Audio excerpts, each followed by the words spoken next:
The first talk, and today we will be focusing on the first trimester diagnosis. And as Dr. High said, there are new technologies that are available. 2D is improved dramatically. There's color Doppler, radiant flow, slow flow, stick volume analysis. And these are all of a huge role to play with both transabdominal and transvaginal scanning in the first trimester. And what I would like to share with you over the next day is how it is possible to make diagnosis very early in the pregnancy. Because I want you to believe that in fact it is possible to identify the majority of major structural abnormalities in the first trimester of pregnancy. And I hope to show you this by both didactic lectures and by live scanning, because I understand we have 6 patients which we will be scanning today. But we are also going to be talking about the CNS in the second and third trimester. And, in fact, my first talk is not the first trimester. My first talk is the corpus callosum. And the corpus callosum agenesis is one of the most challenging diagnoses. A diagnosis that is frequently missed on prenatal imaging, one of the most prevalent abnormalities in the brain, occurring in 1 in 300 pregnancies. The corpus callosum is a vital structure that contains 200 million axons communicating the left and right cerebral hemisphere, and is key in motor, sensory, and cognitive function. But the detection on ultrasound has been extremely challenging. And my single message today to you is to share with you some simple techniques on how to make the diagnosis possible for everybody in this room. Because I believe the detection rate of agenesis of the corpus callosum should be much higher today than what it is. And it's not a difficult diagnosis to make if you know the simple rules, which I would like to share with you in the next 30 minutes. So I will start my clock. So, in going through it is so important to make a diagnosis of corpus callosal anomalies as early as possible. You cannot make a diagnosis of agenesis of the corpus callosum in the first trimester, between 11 to 14 weeks. The diagnosis we make is at the mid-trimester of pregnancy. And in the mid-trimester of pregnancy, when you make this diagnosis, it's important because you know that you need to initiate genetic testing. Because in the new world of genetics, we know that single gene disorders, monogenic disorders, are present in 30% of cases with agenesis of the corpus callosum. So the earlier we do the exome sequencing, the better. The earlier you make the diagnosis, the better. Okay. So I want to walk through with you a systematic approach on how to make the diagnosis of corpus callosum. I'm going to have an introduction. I'm going to talk about biometry. I'm going to talk about complete agenesis, partial agenesis, first trimester. I will comment differential diagnosis and a summary. But first I want to talk about the evaluation of the normal corpus callosum, and I will show you this when I do live scanning. But when you start, the first thing is to get this position, and once you're in this position, then find the genu of the corpus callosum, which is this point here. It looks like a sandwich. You have these echogenic line this side, echogenic line this side, and hypoechoic in the center. And this is your cavum septum pellucidum. When you see this in view, you then rotate the transducer. And when you're rotating, you keep it, the genu, in view. Now you have the rostrum, genu, the body, and the splenium. These are the 4 segments of the corpus callosum which you try to bring into view in routine screening. And when you look at this, you need to know the landmarks, and we will discuss the landmarks as we scan. But this is the Telia Corridia. This is the cavum septum pellucidum. I'll go to this side. This is the genu, the body. And then this is the splenium. And this is the rostrum. These are important landmarks which you need to recognize. This is the cavum septum pellucidum. This is the cavum vergae. This is the Telia Corridia. This is the tectal plate. This is the aqueduct of Sylvius. And if you look at the aqueduct of Sylvius, it comes down and drains into the cerebral fourth ventricle. This is the vermis of the cerebellum. This here is the thalmi. This here is the hypothalamus. So it's important that you know all these landmarks when you are imaging the brain in a sagittal section. And this is the parietal occipital fissure. These are important landmarks in examining the brain. But from a practical point of view, when you go to work tomorrow morning, and when I do the live scanning, I will try and get the anterior complex. So this is the anterior complex with the genu. This is the midline phalanx. It is also important to see the posterior complex. So this is the body, the splenium with the midline phalanx and the parietal occipital fissure. This here is called the anterior complex. This here is called the posterior complex. And I will show you these when we do live scanning. But these are important landmarks when imaging the fetal brain. So similarly, I take the genu, I keep it in view, I rotate the transducer, and when I rotate the transducer, I see all four segments of the corpus callosum: Telia Corridia, tectal plate, vermis, fourth ventricle, parietal occipital fissure, thalamus, hypothalamus, and down here the optic tracts and the mammillary bodies. So the issue of guidelines in screening does not recommend evaluation of the corpus callosum. But I think this will change. I think very soon it will be included as routine imaging. If you look at agenesis of the corpus callosum, nearly all fetuses will present with indirect markers. But for partial agenesis of the corpus callosum, it is much more challenging.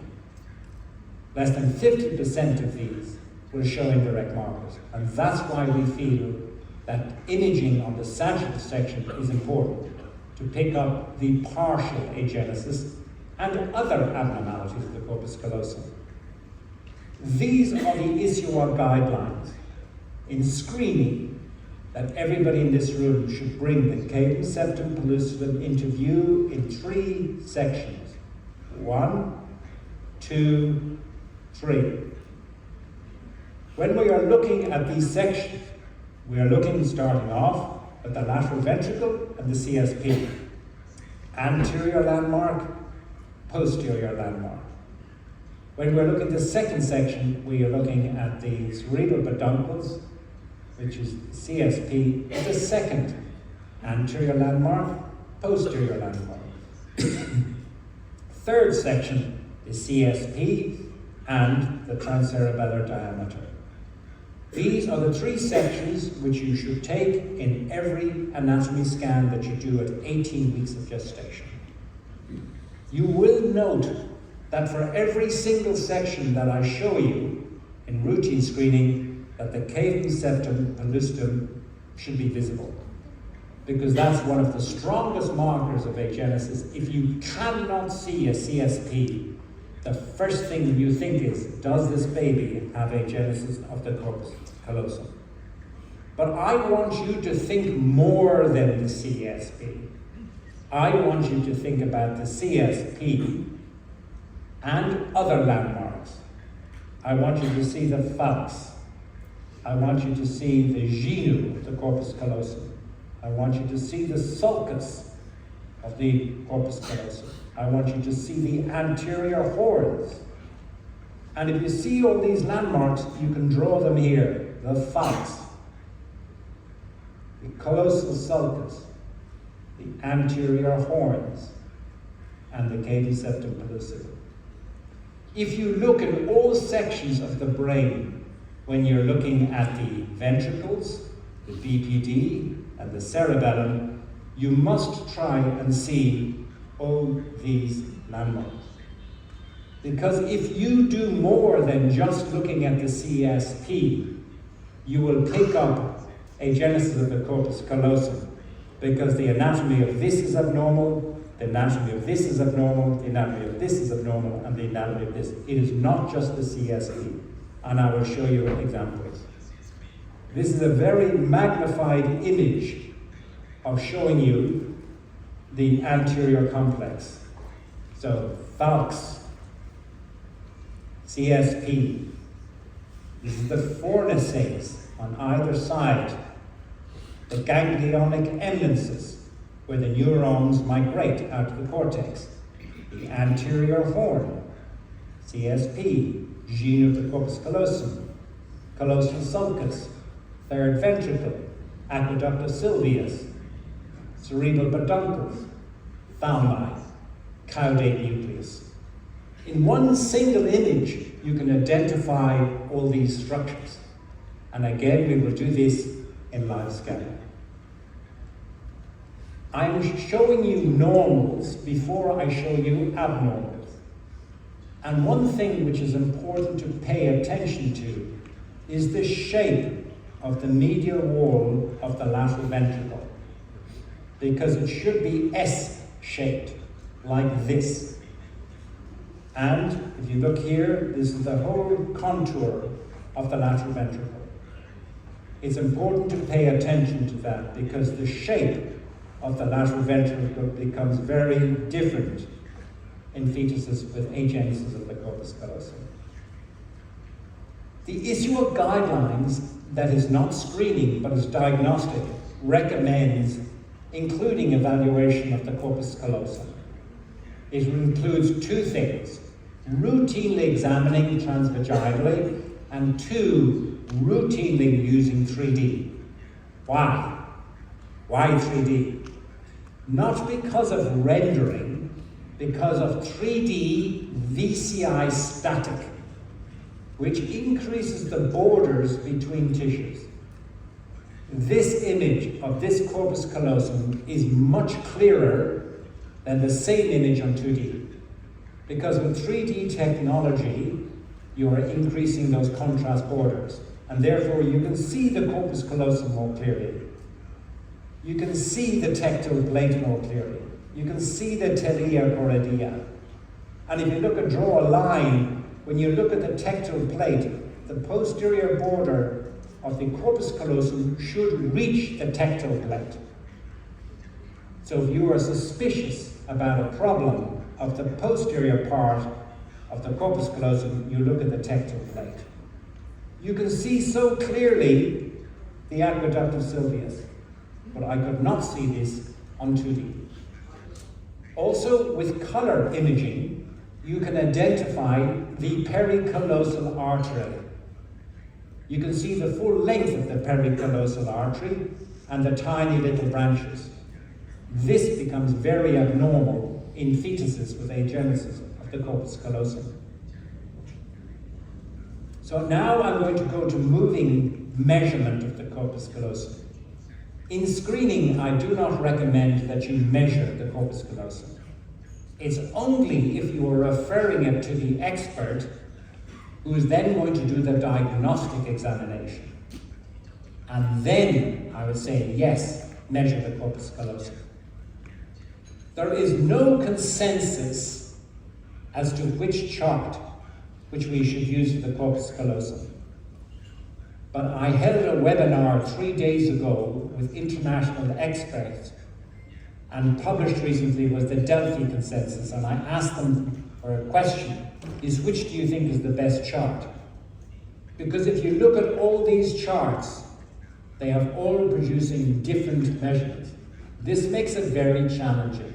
So when you go to 2U hospital tomorrow morning and you think the corpus callosum is short, you say, Simon, which chart do you think I should use? For the last 15 years, or less than that, I've been using the chart by Pietro Semini because I felt this is the best chart with producing the mean and standard deviations for the exact weeks that I wanted to know of the ranges of the measurement. And this sits on my wall in our department. And that's when we decide when the corpus callosum is short or is enlarged. But I think this is the new paper that has just been published in May of 2025. Is a paper that I think in 2U should be on the wall. Because this will give you the 2nd, 5th, 10th, 50th, up to the 97th centile for each week of gestation. And there are a large number of fetuses that are recruited. And I think this is the chart that we should be using, because this is a very challenging diagnosis to make when there is a short corpus callosum. There is one other paper which I want to share with you, which I think is very helpful. And if you take a measurement of the corpus callosum from here to here in a sagittal section, remember you must have the vermis in the same plane. If you draw then a line from the inner border of the frontal bone to the occiput, that the corpus callosum should be about 1/3 of that distance. This is 1/3 from here to here, 1/3 from here to here, and 1/3 here. If you are suspicious, quickly you take this section, and if you look at it, this is what the normal ratio is between this distance divided by this distance. But in babies with a callosal abnormalities, it'll be up with a short corpus callosum with a much higher ratio of 3.2. So that is very useful in clinical practice. So you go to work tomorrow morning and you scan this baby at 20 weeks and you say, is this normal or is this abnormal? For the experienced operator, you straight away realize that normally the corpus callosum should be this length with that size brain. But very quickly, if you draw the distance and you see that this measurement is much less than 1/3, in fact, it's less than 1/4. This is a very short corpus callosum that measures 11 millimeters at 20 weeks of gestation. But the corpus callosum is complete: rostrum, gile, body, and splenium. But this is a short corpus callosum. Another example at 22 weeks of gestation, where you see that the corpus callosum is present and there is nothing else in this baby. But you then look with colored Doppler to make sure that you have seen the full length and you see the pericallosal artery going the full distance along the corpus callosum. You know, yes, this is the corpus callosum, which is short.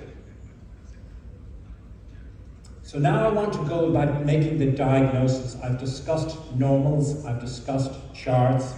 I now want to discuss how to make the diagnosis. The first thing is you go to work tomorrow morning, and when you scan this brain, this is what a normal looks like. The space between the right and left hemisphere, whereas the space between the right and left hemisphere is increased. And instead of seeing one line, you see multiple lines in the midline. Look at this case, 16 weeks, multiple lines. Space between the hemispheres increased. From 16 weeks to 18 weeks, multiple lines in the midline.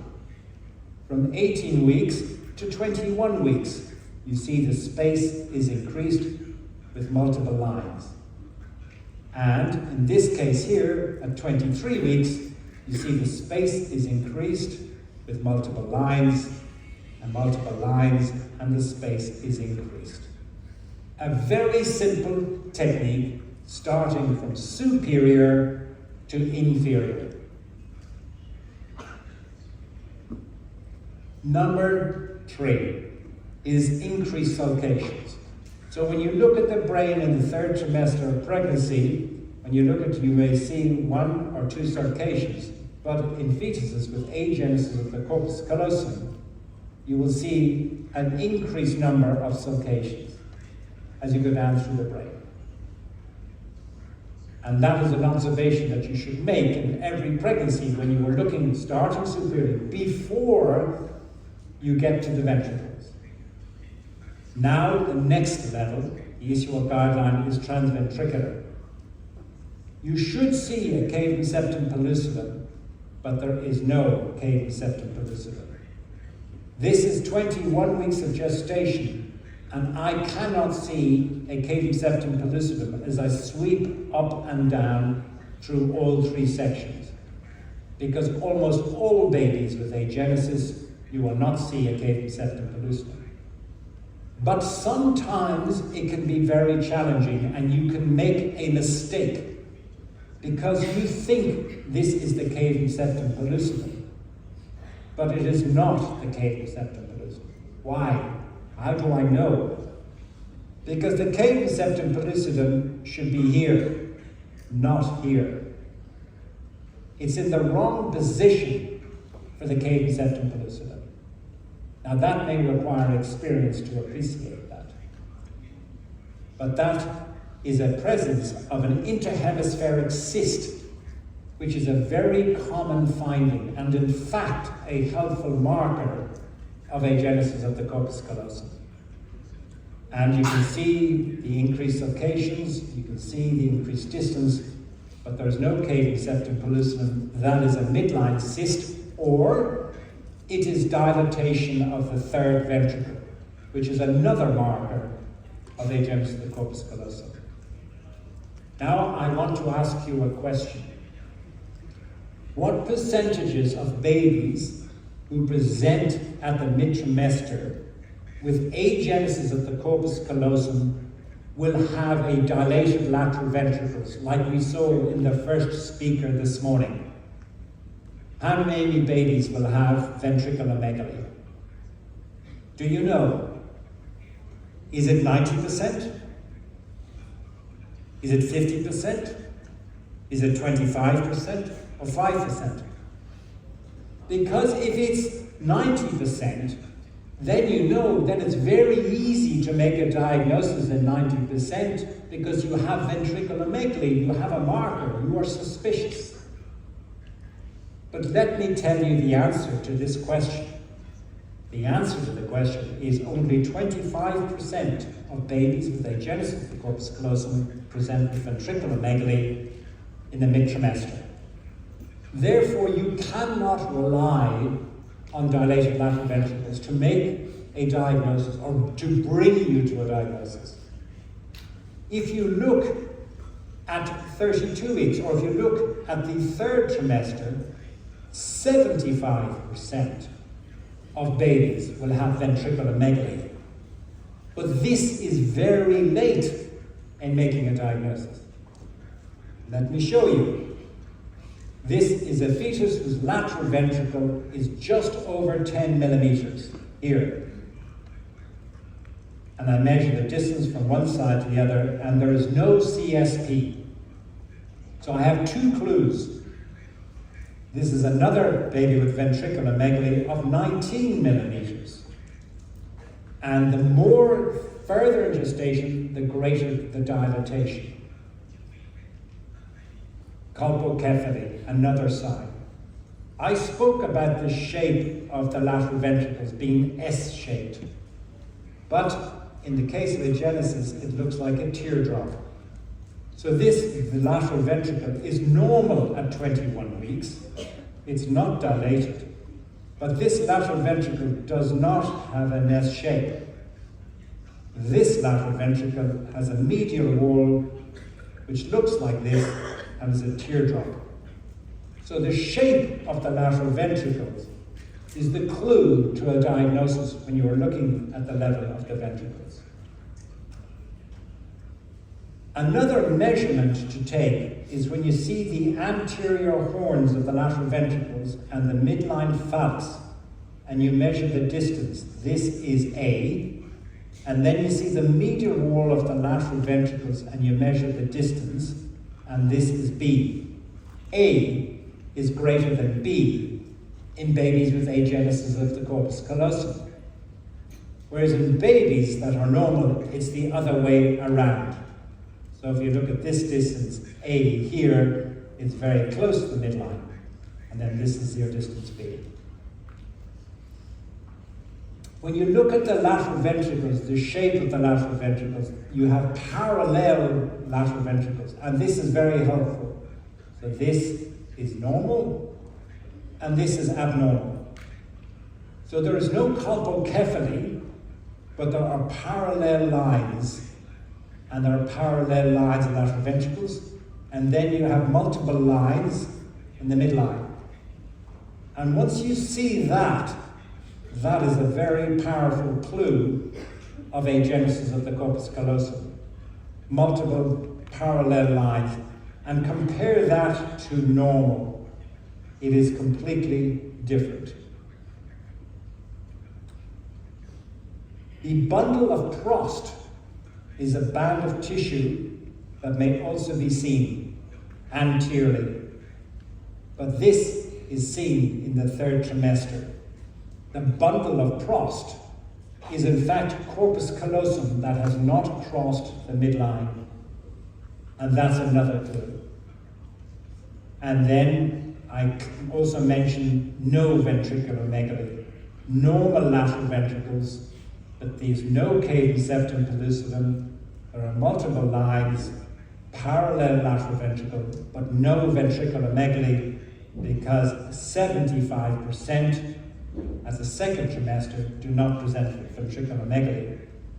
This is a third trimester scan at 32 weeks of gestation, and there is no ventriculomegaly, because 25% of babies in the third trimester have no ventriculomegaly.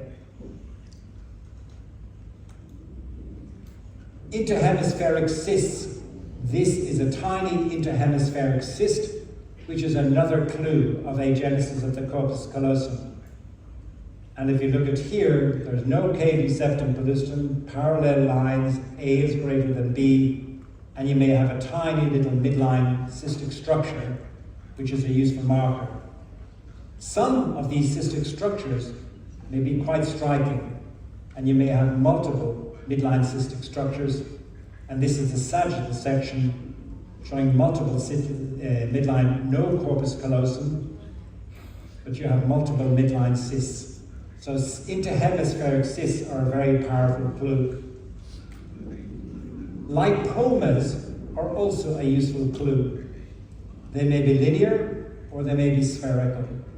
And if you look here, you have multiple lipomas. Lateral ventricle is normal. The third ventricle is normal. The lateral ventricles are not parallel. But you have the clue of these linear lipomas. And on coronal imaging, this is what the lipomas look like.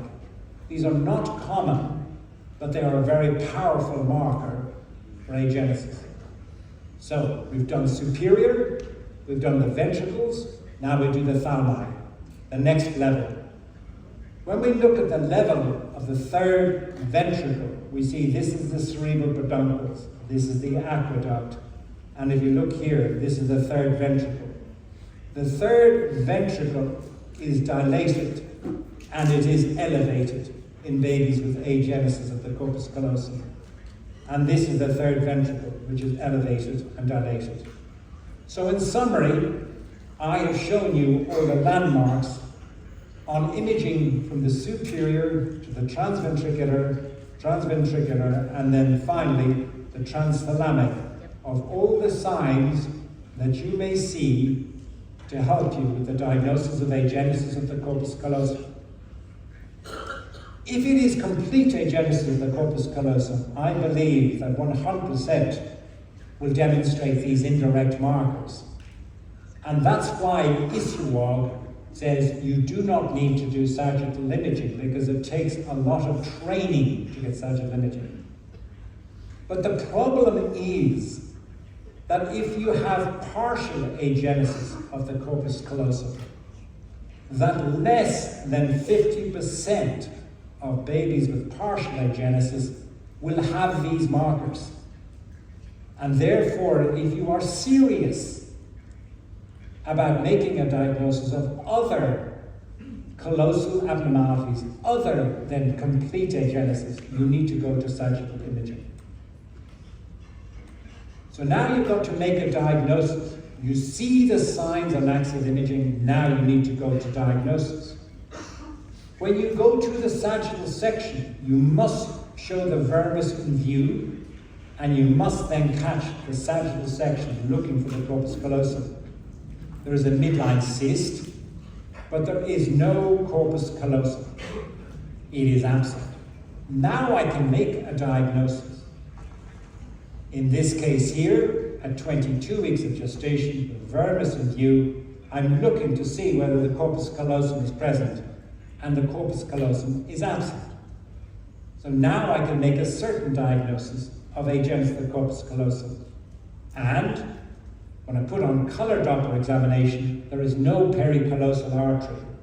You have a disorganized distribution of colour when you go back and look for the pericallosal artery. It is chaotic distribution on colour. In the case here of the lipoma, you can see the lipoma here, the vermis here, and then you can see this radial burst of sulci and gyri. And you can see that there is no corpus callosum, and also there is no singular gyrus. There should be a singular gyrus here and the corpus callosum below it. In most babies with agenesis of the corpus callosum, you will find that the singular gyrus is abnormal. But you must go to sagittal imaging to make your final diagnosis. And then you can use 3D technologies, which shows the very abnormal appearance with 3D, with colour. And you may also see that radial distribution with radiant flow, and then you can see all the gyri and sulci showing that radial sunburst appearance. Now the diagnosis is made. So, I want to finish with complete agenesis and to show you from the beginning to the end in doing an examination. And I want to show you in one baby all the signs I have mentioned. Number one, the third ventricle is dilated. Number two, the lateral ventricles are enlarged. There's ventriculomegaly. Number three, there's no cavum septum pellucidum. Number four, there's increased hemispheric distance. Number five, there's increased sulcations and gyrations. So we go through all the signs one after the other. There's colpocephaly, bundle of Prost, increased sulcations, midline cyst,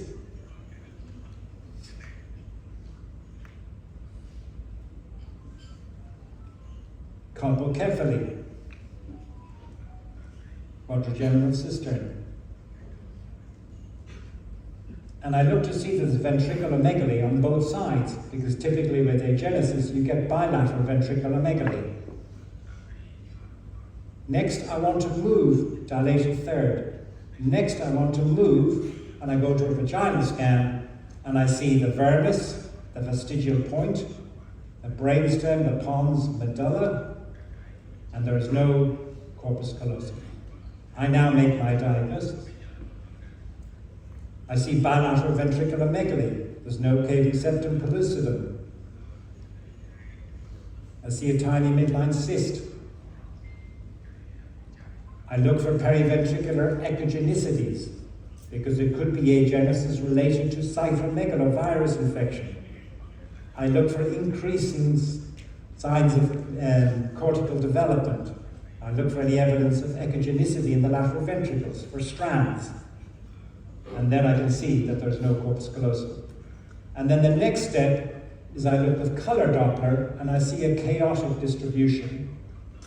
And then I look with 3D and I see this very abnormal radial burst appears on a 3D image.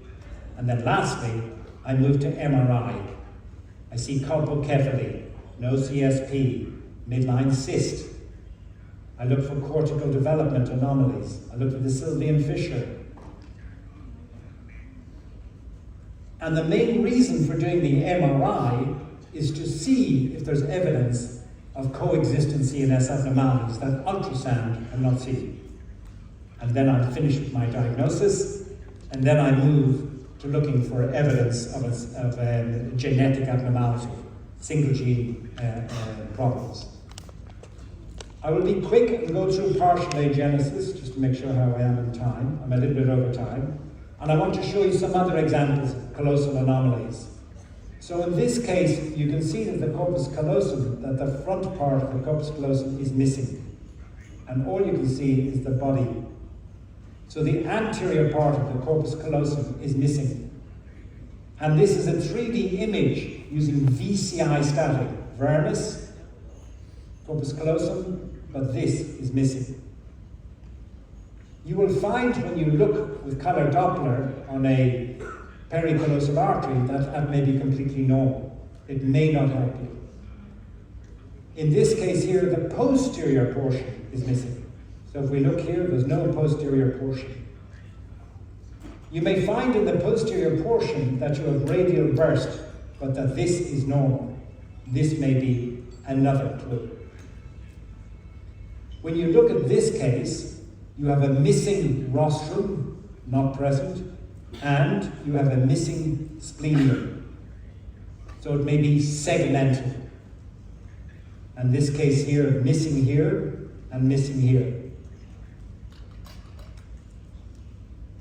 In this case, you see a midline cyst, normal lateral ventricles, but when you look at the cave septum pellucidum, the septum pellucidum is abnormal. And this is a very powerful clue of partial agenesis, because this cave septum pellucidum is wider than it is in its anterior-posterior measurement. And when you look at the same pregnancy, you now appreciate that you have here a missing splenium and a missing rostrum. That this is the whole structure of the corpus callosum. And the reason you find it is because the CSP is abnormal. So 50% of babies have no markers. The other 50% will. And the shape of the CSP is very, very valuable. So in this case, the anterior horns look okay, the lateral ventricles look okay. The only thing that is abnormal in this case is the shape of the CSP. The rest of the brain is completely normal. And when you see this, you then need to measure your CSP index and chart it. And if the length divided by the width is less than 1.5, you need to consider partial agenesis. I'll finish up very quickly with differential diagnosis. There are other abnormalities of the corpus callosum. So the corpus callosum, you can see here on this image, you can see all four components. This is the corpus callosum, but the actual texture is abnormal. You are not getting a trilaminar structure. It's hyperechoic, it's thin, it's thicker here. This is called dysgenesis of the corpus callosum, and this is important because you need to screen for infection, cytomegalovirus and toxoplasmosis. So this is an abnormal corpus callosum that is related to cytomegalovirus infection. In this case here, we have an abnormal CSP and a dysplastic corpus callosum. So the genu is thin, and you rotate, and you have a very abnormal appearance of the corpus callosum. You need to screen for infection. Finishing up, lastly, with an absent CSP. There may be other causes as to why the CSP is absent.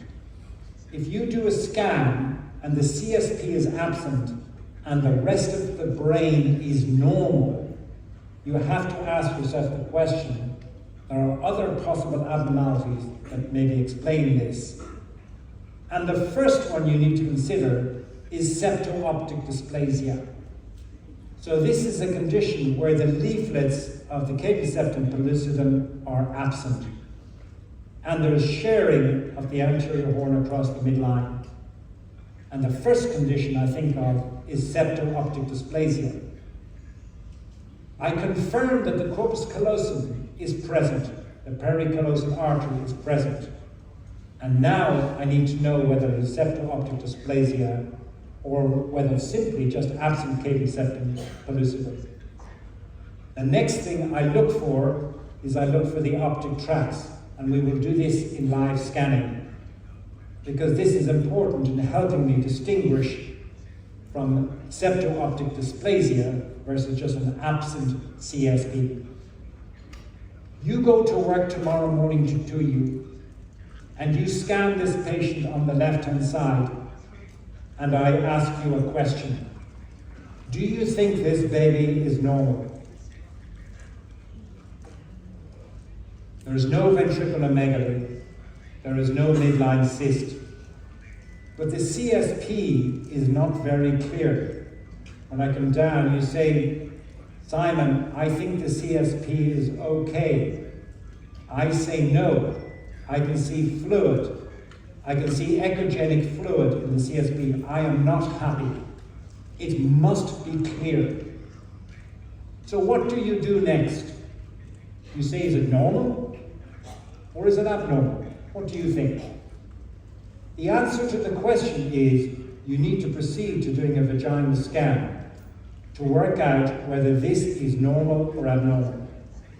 So as you move in this patient to empty the bladder and doing a vaginal scan, you now can appreciate that this is a sharing of the anterior horn across the midline, and there is no CSP.